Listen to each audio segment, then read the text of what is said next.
चलिए आगे बढ़ते हैं और जयपुर से इस वक्त की बड़ी खबर का रुख करते हैं। डॉक्टर किरोड़ी लाल मीणा आमागढ़ किले पर पहुंचे हैं। किले पर पहुंचकर लगा दिया जय मिनेश ध्वज। कल ही चुनौती दे दी थी डॉक्टर मीणा ने, कहा था मीणा समाज का जय मिनेश ध्वज लगाऊंगा। आखिर मीणा ने लगाया मीणा समाज का ध्वज। अब धरने पर बैठे हैं डॉक्टर किरोड़ी लाल मीणा। लगातार आमागढ़ किले का ये पूरा मामला तूल पकड़ता हुआ नजर आ रहा है, तो इसी से जुड़ा बड़ा अपडेट आपको दे दें और बड़ी खबर से आपको मुखातिब करा दें कि डॉक्टर किरोड़ी लाल मीणा आमागढ़ किले पर पहुंचे हैं। कल उन्होंने चेतावनी भी दी थी, या कहें कि एक बड़ा ऐलान किया था कि कल वो किले पर पहुंचकर जय मिनेश ध्वज लगाएंगे। अब तस्वीरें भी आपको दिखा रहे हैं कि वो ध्वज लेकर आमागढ़ किले पर पहुंचे और उसके बाद ये ध्वज वहां पर उन्होंने लगा दिया है। तो पहले भी उन्होंने कहा था और उसके बाद अब आज सुबह ही ये तस्वीर सामने आ गई है। अब रामकेश मीणा की तरफ से भी कहा गया है कि आज वो भी आमागढ़ किले की तरफ जाएंगे। तो ऐसे में ये भी संभावना और आशंका जताई जा रही थी कि कोई तनाव की स्थिति हो सकती है। तो ऐसे में पहली तस्वीर जो आज के दिन की सामने आई है वो आपको दिखा रहे। तो आपको बता दें कि किले पर पहुंचकर जय मिनेश ध्वज जो है वो लगा दिया गया है। कल ही चुनौती दे दी थी डॉक्टर मीणा ने और उसके बाद आज सुबह वो वहां पर पहुंचे और ध्वज लगाया, जिसकी सुपर एक्सक्लूसिव तस्वीरें आपको फर्स्ट इंडिया दिखा रहा है। और आपको ये भी बता देते हैं कि डॉक्टर मीणा ने क्या कहा था। मीणा समाज का जय मिनेश ध्वज लगाऊंगा। आखिर मीणा ने लगाया मीणा समाज का ध्वज।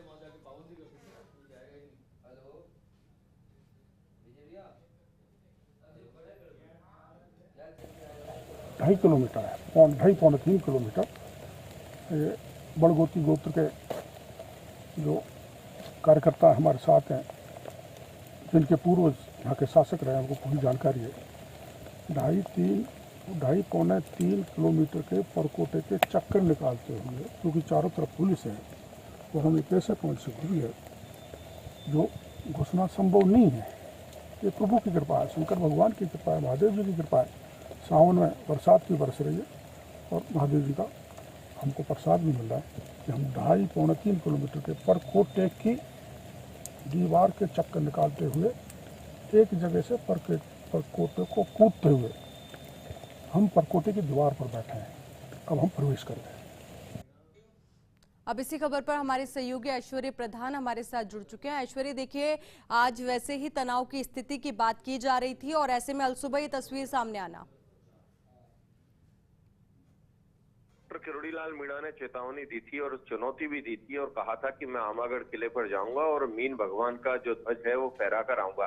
जिस पूरे प्रकरण को लेकर लगातार विवाद चल रहा था, उस प्रकरण में सबसे बड़ी चुनौती यही थी कि आमागढ़ कैसे जाया जाए, क्योंकि सभी ने चुनौती दे रखी थी कि आमागढ़ जाएंगे। तो डॉक्टर किरोड़ी लाल मीणा ने आखिरकार पुलिस प्रशासन को धता बताया और पहुंच गए और वहां पहुंचकर ध्वज लगा दिया। और जिसे लेकर सारा विवाद था वो विवाद अब इसी के साथ खत्म हो गया, क्योंकि ध्वज को लेकर ये विवाद शुरू हुआ था। और उन्होंने जिस तरीके से पहुंचे हैं, जिस तरीके की रणनीति बनाई है, इस रणनीति को लेकर अभी भी इंटेलिजेंस जो है उसके लिए भी बड़ी चुनौती रहा होगा कि आखिरकार वो कैसे पहुंच गए और मीणा समाज के गोत्र के बड़गोती गोत्र के लोगों के साथ पहुंचे हैं। और सबसे बड़ी बात यह है कि यहाँ पर उन्होंने जो प्लानिंग की उसकी कानो कान किसी को खबर नहीं लगी और सीधे पहुंचकर अपना ध्वज लगा दिया। और अब ये जो मामला है इसके साथ संभावना है कि अब ये खत्म हो जाएगा, क्योंकि इनका कहना यही था कि मंदिर जो है वो मीणा समाज का है, मीणा समाज का ध्वज लगे, मीणा जो है वो हिंदू है, हिंदू थे, हिंदू रहेंगे। ये तमाम जो बातें थी वो कहते आए थे और जिस अंदाज से वो सियासत करते आए थे उस अंदाज से उन्होंने सियासत की और अपना ध्वज लगा दिया। और पूरा जो मामला है, हालांकि अब ये इस मामले के बाद रामकेश मीणा समर्थक जो लोग हैं वो क्या कहेंगे, क्या करेंगे, ये देखने वाली बात होगी। लेकिन उन्होंने जब ये आंदोलन शुरू किया, जब उनके हाथ में आया, तो उन्होंने इस आंदोलन में जयपुर जिले के मीणा समाज के जो लोग हैं उनको सबसे पहले साथ लिया था। और एक इनका संगठन है, उस संगठन के जो अध्यक्ष हैं उन्हें साथ लिया था और उस संगठन के कुछ पंच पटेलों को साथ लिया था। जब सबसे पहले सचिवालय गए थे, वहां से शुरुआत की थी। उससे पहले ये भाजपा के पास मुद्दा था। हालांकि किरोड़ी लाल मीणा भी भाजपा नेता हैं, उनके पास भी ये मुद्दा है, लेकिन उनका कहना है कि मेरा भाजपा से इस मामले में कोई इत्तेफाक नहीं है, मैं मेरे समाज के लिहाज से आया हूँ।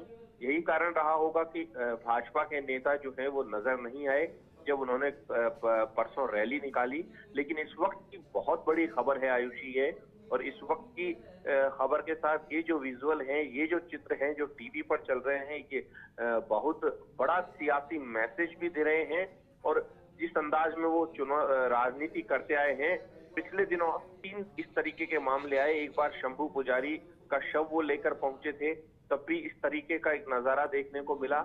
उसके बाद मुख्यमंत्री के घर के बाहर कुछ बच्चों को लेकर पहुंच गए थे, और आज का ये जो चित्र है ये भी बहुत बड़ी तस्वीर है, क्योंकि चुनौती के लिहाज से सभी लोग मानकर चल रहे थे कि कल वो भीड़ भाड़ के साथ, दमखम के साथ जाएंगे, लेकिन वो भीड़ भाड़ के परे अपने कुछ दर्जनों कार्यकर्ताओं को लिया और उन मीणा समाज के कार्यकर्ताओं को लेकर सीधे पहुंचे और जय मिनेश का ध्वज लगाया। क्योंकि मीणा समाज के पंच पटेलों की कई बार मीटिंग्स होती आई है बरसों से।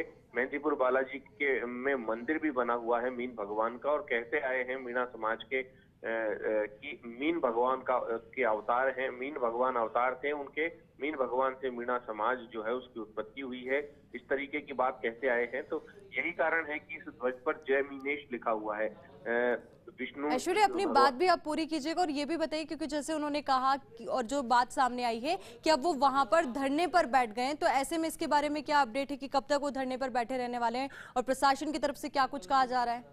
मानकर चलिए कि अब धरने का ज्यादा औचित्य नहीं रहेगा, तो धरने पर स्वाभाविक रूप से उन्हें उठना पड़ेगा, क्योंकि उनका जो मेन मुद्दा था वो वहां पर ध्वज लगाना था। ध्वज लगा दिया और अब वो यहाँ से उठकर चले जाएंगे। हालांकि ये एक बड़ी चुनौती थी, किस तरीके से घुसे, कहाँ से एंट्री ली, ये अलग बात है। बिल्कुल ऐश्वर्या, बड़ी चुनौती थी और साथ में उस पर अमल करने की जो खुशी है ना उनके चेहरे पर इन तस्वीरों में साफ नजर आ रही है। तो बहुत बहुत शुक्रिया हमारे साथ जुड़ने के लिए।